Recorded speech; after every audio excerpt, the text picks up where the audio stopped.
Se no primeiro episódio debatemos sobre como um ser soberano criou tudo e todos, dessa vez iremos falar do eterno inimigo da humanidade. Alguns vão dizer que ele é a personificação do mal, que ele é responsável por todas as coisas ruins que aconteceram, que estão acontecendo, que ainda vão acontecer. Para outras pessoas, ele simplesmente não existe. Ele é um ser criado pela Igreja para impor medo na humanidade e fazer o sistema religioso funcionar, fazendo as pessoas amarem Deus e temerem o mal. E ainda há os que dizem que simplesmente o adoram e que ele não é tão ruim quanto dizem por aí. Hoje falaremos sobre um dos seres mais temidos que existem, o terrível Satanás. Afinal, qual é a verdade sobre esse ser maligno? Ele realmente existe? Ele está entre nós? Está em nós? Quem é o diabo? São muitas perguntas, não são? Então, vamos com calma, para eu conseguir explicar da forma mais clara como é que a imagem de Satanás foi trabalhada ao longo da história. Essa é a imagem que a maioria das pessoas tem sobre Satanás. Uma criatura vermelha, com chifres e capaz de fazer mal para qualquer pessoa. Mas afinal, quem é Satanás?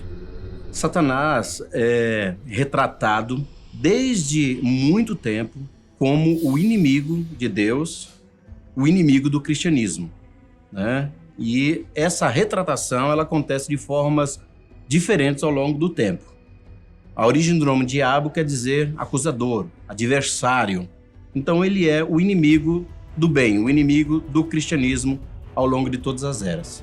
Eu costumo dizer assim que por muitos anos a igreja sempre pregou que Satanás era o grande inimigo da humanidade. Mas nem a expressão Satanás significa inimigo, né? Significa acusador. Uma das definições de Satanás é acusador.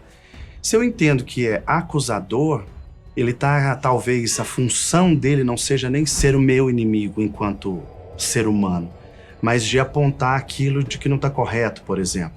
Então, eu não gosto de pensar sempre só numa guerra, entendeu? No ser humano não está aqui o tempo todo com alguém contribuindo para o mal.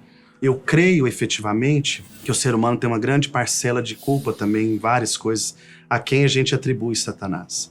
Satanás sim é um acusador, sim é um espírito que foi destituído do seu lugar de glória no céu, mas não especificamente com a função de ficar me perseguindo.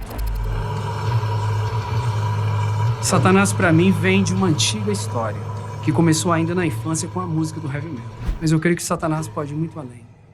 Satanás, para mim, é um significado com a realidade. Um significado com aquilo que eu posso enxergar como vida.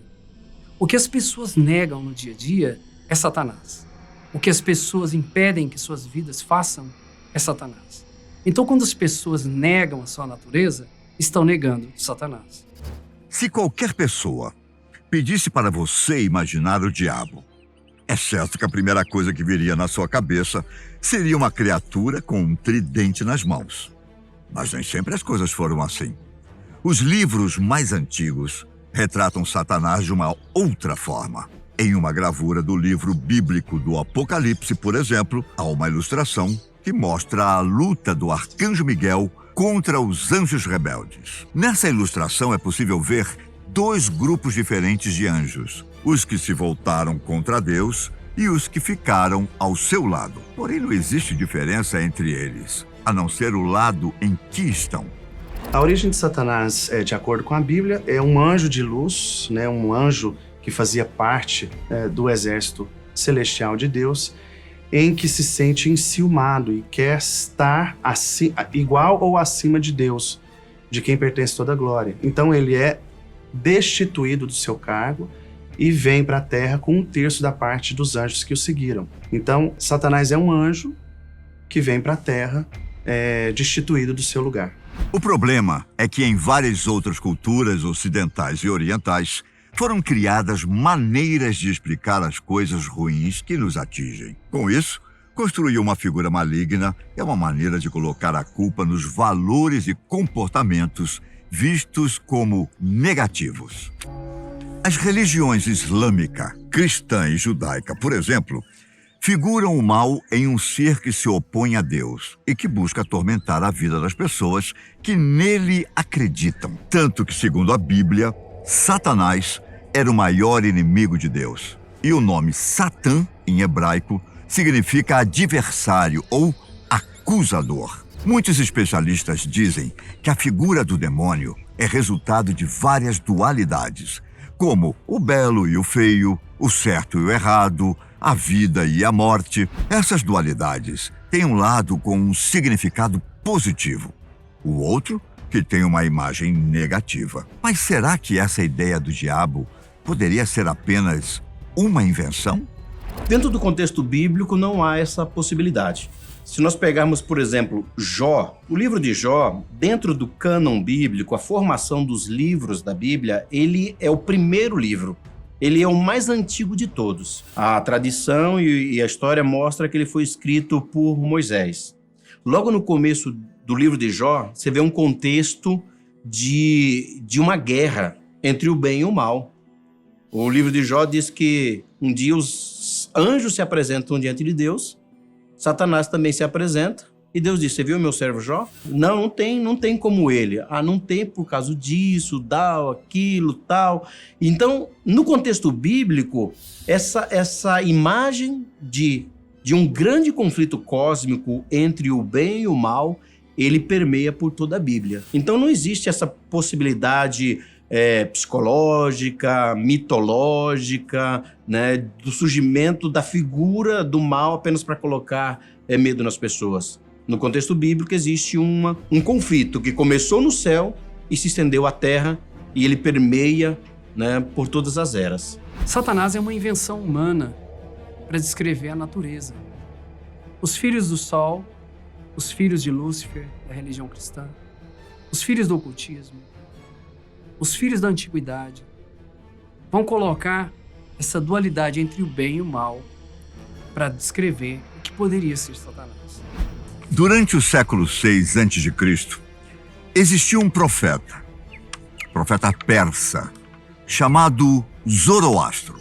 Esse profeta descreveu para os seus seguidores a imagem de um ser chamado Arimã, que era o príncipe das trevas e que lutava contra Mazda, o príncipe da luz. Desde essa época, séculos antes mesmo de Cristo ter nascido, as pessoas já criavam a ideia de um ser maligno. De certa forma, esses seres são o oposto do bem e relacionados com hábitos e costumes mal vistos. Então, sabendo que a imagem do mal existe bem antes da humanidade criar a imagem de Satanás, será que o diabo era e ainda é apenas uma criação para que o sistema religioso funcione como esperado?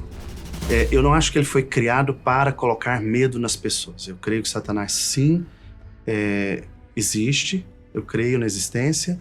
Mas eu creio que nós supervalorizamos a existência dele e a imagem dele como forma, sim, de colocar medo na sociedade, de criar padrões comportamentais, morais, sociais, rígidos, dogmáticos e fortes. Acho que por muitos anos isso foi feito.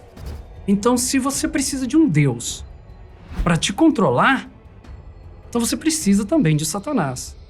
Porque a partir do momento que este Deus começa a controlar a sua vida, você precisa de Satanás para ter o medo. Então, por que não descrever Satanás como um libertador? Alguns historiadores argumentam que esse personagem descrito por Zoroastro foi incorporado por hebreus, e isso deu origem a Satã. No Antigo Testamento, por exemplo, Satanás surge como um tipo de colaborador que recebe autoridade divina para punir as pessoas, ou mesmo testar os seguidores de Javé, um dos nomes de Deus na Bíblia Sagrada Cristã. No Antigo Testamento, Jó perde sua família, suas propriedades, riquezas e fica doente. Isso mostra qual o tipo de postura Satanás tinha nos primeiros textos bíblicos. Já no século II a.C., Satanás aparece em alguns textos judaicos. Só que ele é apresentado como um ser maligno que desorienta as pessoas e as leva a cometer atos horríveis. Porém, o diabo só ficou famoso quando a religião cristã ganhou força. No Novo Testamento, autores como Paulo e João falam muito sobre as batalhas travadas entre Deus e o diabo. A partir disso, a imagem do diabo é indefinida.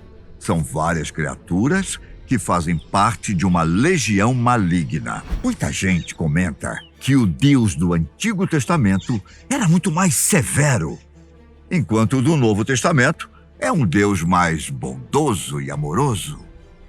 Mas será que essa regra também se aplica ao diabo?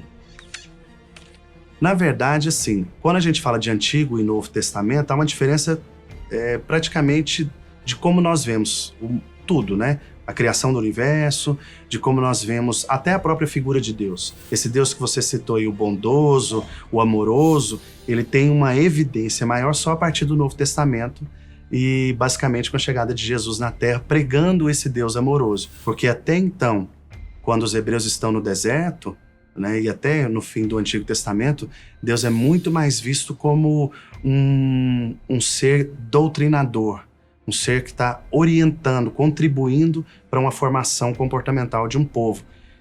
Então isso muda também. E falando alegoricamente de novo, o que muda também é só a forma de ver Satanás do Antigo e do Novo Testamento. O Antigo Testamento figura Satanás como uma serpente, e lá em Apocalipse, Satanás já é um dragão, né? Já é um ser muito maior, muito mais, talvez, assustador, digamos assim. Mas em termos de contribuição para a sociedade, não há diferença do Antigo para o Novo Testamento, não. No começo do cristianismo, os cristãos acreditavam que os deuses pagãos eram os culpados por tantas guerras, doenças e tragédias. Com isso, Satanás começou a aparecer com as características físicas dos deuses pagãos. É gostoso a gente analisar a evolução dessa imagem durante a história. Se nós olharmos para o contexto bíblico, os cristãos, ou até mesmo antes de Jesus, no contexto do Velho Testamento, eles não gostavam de fazer esculturas, de fazer representações, nem de Deus e nem do mal. Então, mais ou menos durante um certo período, a gente começa a perceber que representações artísticas, né, de Satanás surgem, mas não pelos cristãos, porque eles não tinham essa necessidade. Começa a haver, por exemplo, representações baseadas em deuses pagãos. Ben ou Pan. Pan tinha patas, né, chifres, e eram deuses de guerra e sofrimento. Então começa a surgir alguma representação a respeito do diabo nesses contextos de deuses pagãos, vermelho com pelo, né, chifres e pés de animais e por aí vai. Já na Idade Média, uma época onde a humanidade sofreu bastante, a igreja passou a representar Satanás com os horrores que aconteciam no inferno, refletindo o que as pessoas viviam naquele tempo. Durante o século XVII, quem passou a descrever Satanás de uma forma diferente foram os artistas românticos e iluministas. Para eles, o diabo era simplesmente um nobre rebelde que lutava contra a autoridade de Deus. A igreja era diferente. Falava de Satanás como um sedutor que encantava as mulheres. Surgiram muitas imagens que mostravam mulheres em atos sexuais com o diabo. O pensamento baseava na ideia de que se o Satanás conseguisse corromper uma mulher, isso ameaçava a segurança da família, a santidade e a fertilidade. Durante a Idade Média, essa imagem de Satanás vermelho, ela surge. Por quê? Porque a ideia da sociedade é representar Satanás de acordo com o contexto em que se vive. Na Idade Média era um momento de sofrimento, a peste bubônica assolava, as pessoas Então a igreja, na época a igreja católica, ela não podia livrar as pessoas da doença, mas ela então colocava essa ideia de sofrimento, de inferno, para que as pessoas então evitassem o mal, evitassem o pecado, então colocava-se dentro do sofrimento. Hoje você percebe que é totalmente diferente. John Milton é um escritor, ele escreveu o livro Um Paraíso Perdido, ele já retrata Lúcifer, né, Satanás, como um ser solitário, psicologicamente muito complexo, né, já uma figura mais humanizada. E hoje séries de TV como Netflix, tal, Lúcifer já não é uma figura humana. Hoje em dia, a figura mais icônica de Satanás, sem sombra de dúvidas, é aquela do ser vermelho, com rabo, chifres e um tridente. Afinal, o diabo existe ou não? Essa é uma pergunta que talvez a gente nunca consiga responder. Mas o que tudo indica é escolha de cada um acreditar ou não na existência do demônio. O mal existe e o bem existe. Basicamente é isso. Simplificando é isso. Satanás existe, Deus existe na minha crença, e é isso. Agora, de novo, o ser humano é que decide qual caminho seguir. Aqueles que acreditam que Deus exista, eu lamento muito, sabe? Eu sinto por eles, tenho pena deles. O que eu acho disso? Bom, pode ser que nós nunca encontremos uma explicação para esse poder antagônico, ou talvez ele esteja bem embaixo do nosso nariz e nós simplesmente não conseguimos perceber sua presença. Mas se somos dualidade, o bem e o mal não habita dentro de nós? Tudo não depende da nossa escolha, do que favorecemos? Deus não é o todo? Esse foi mais um episódio da nossa série Além da Bíblia. O nosso próximo tema? Que tal falarmos sobre as diferenças entre o Antigo e o Novo Testamento? Todo mundo sabe que o Antigo Testamento é o que Deus transmitiu a Moisés. E o Novo Testamento é o que foi feito a partir da vinda de Jesus.